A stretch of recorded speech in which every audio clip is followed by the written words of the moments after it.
Hello everyone, তো চলে এলাম অনেকদিন পর একটা নতুন রেসিপি নিয়ে। তো আজ বানাবো মটরশুটির কচুরি বা বলতে পারো কড়াইশুটির কচুরি।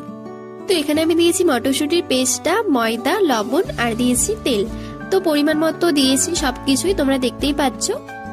তো এখন সবকিছু ভালোভাবে মেখে নিচ্ছি। একটু গরম জল আমি অ্যাড করেছিলাম। এখানে কর্নফ্লাওয়ার দিলে আরো খেতে ভালো লাগতো, তো আমার কাছে ছিল না বলে আমি দিইনি। আচ্ছা, তোমরা কারা কারা শীতকালে মটরশুটির কচুরি খেতে পছন্দ করো অবশ্যই জানিও। আমার তো ভীষণ ভালো লাগে। তো তারপর ময়দাটা ভালোভাবে মেখে নিয়েছি, সাথে কালো জিরে দিয়েছিলাম। তারপর এখানে সব লুচিগুলো বেলে নিলাম। তারপর গরম তেলে এক এক করে সব ভেজে নিচ্ছি। তো আমার এই ভিডিওগুলো তোমাদের কেমন লাগে অবশ্যই জানিও। আর কি কি রেসিপি ভিডিও দেখতে চাও সেটাও জানাতে পারো, আমি অবশ্যই ভিডিও নিয়ে আসবো। তো আজকের এই ভিডিওটা এতটাই, ভালো লাগলে লাইক কমেন্ট শেয়ার করে দিও আর সাবস্ক্রাইব করে পাশে থেকো। তো শীতকালে গরম গরম মটরশুটির কচুরি থাকলে আর কি চাই বলো। তার কি কি রেসিপি দেখতে চাও অবশ্যই কমেন্টে জানিও। তো চলো আজকের মতো টাটা।